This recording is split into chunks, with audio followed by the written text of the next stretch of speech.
moments later. A lot in acres, but at the same time, education is key, which means knowing about what is drugs, what are the types of drugs, what are the ones that are in use, how do they look. These things we need to know so that they are aware. For example, you look at a WI tablet, it looks like a gems that you give to your kids, right? Like red color, only WI is written. A kid by mistake may consume it thinking that it is a toffee like gems or skittles that you get for 5 rupees in the departmental stores. So therefore it is important for them to even recognize how the drug looks like, right? So that is why this presentation has been made. Therefore, education, as I said, is necessary. Now what is a drug? What is the basic definition of a drug? The basic definition of a drug is that it alters body function either physically or psychologically, right? And there are certain legal drugs and certain illegal drugs. The drugs that you buy from the counter of a medical store, that is a drug that has been authorized by the government for consumption, and it has some effect on the body, right? That gives you relief from something. For example, paracetamol. If you have fever, you take that drug, and then the fever comes down. That is also a drug. But there are illegal drugs also, like cannabis, poppy, heroin number 4, and so many others. Okay, so whatever item or material that alters with your physical or psychological functioning of your body is a drug. Now there are 3 basic kinds of drugs. Is everyone able to see the presentation? Yeah? Right. So the first category is of a depressant, which means you take that drug and you become lazy or your body becomes inactive. That is a depressant. Alcohol, heroin, and other analgesics. Analgesics are used to treat your fever and pain. So that's the basic definition of a depressant. It slows down the central nervous system of your brain. Next is stimulant. It increases the activity of the brain. Heightened consciousness is one of the characteristics of a stimulant. If you don't want to sleep, want to work for long, then generally we drink a lot of coffee. Generally black coffee we drink, we don't feel sleepy because it has a drug called caffeine. Then people smoke also. If they don't want to sleep and they want to work or if they want to study, they tend to smoke a lot because it doesn't let you alters perception, as I told you, and hallucinations, the example that I gave you. LSD is one example, and Erasex that I told you about. Erasex is something you find in a stationery shop. And LSD is nitric acid, disulfide, amide, if I'm not wrong. It is an expensive drug. Harvesting it also takes a lot of labor and effort.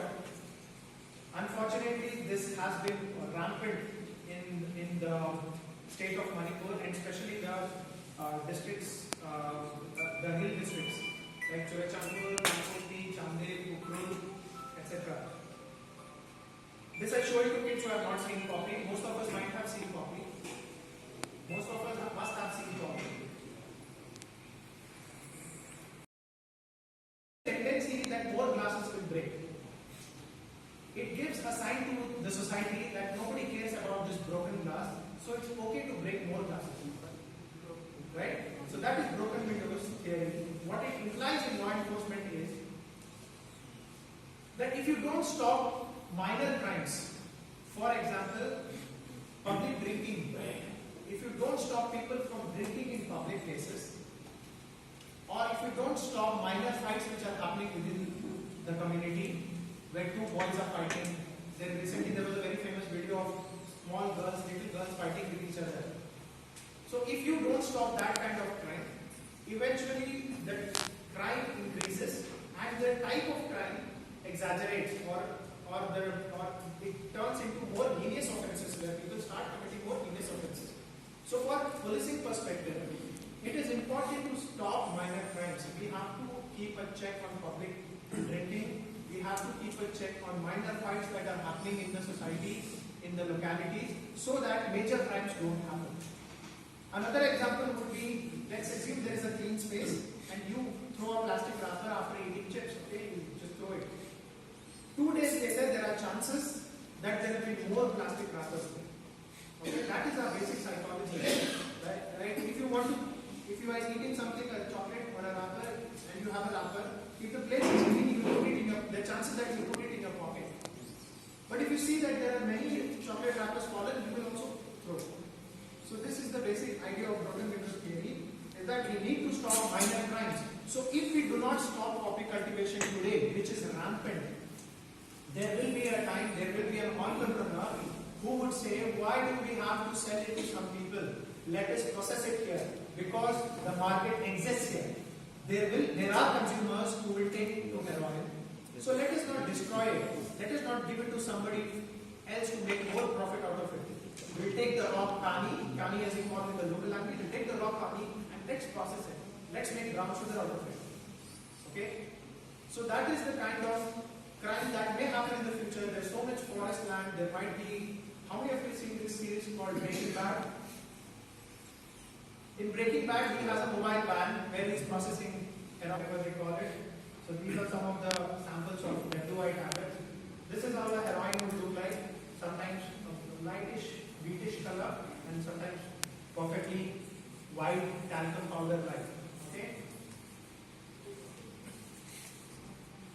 What are the ways in which people take drugs? How to take a regular medicine? Then one is through injections by melting a tablet or the heroin with some heat, and then using a syringe to pull in, and then taking it intravenous through your veins. And another is through nose, which we see a lot of movies. You might see that how cocaine is snorted. They use a currency note to do it. So these are the three ways in which drugs are administered. Now, what are the reasons why people do drugs? So here I want to address one important concern, is that we tend to see drug users as criminals.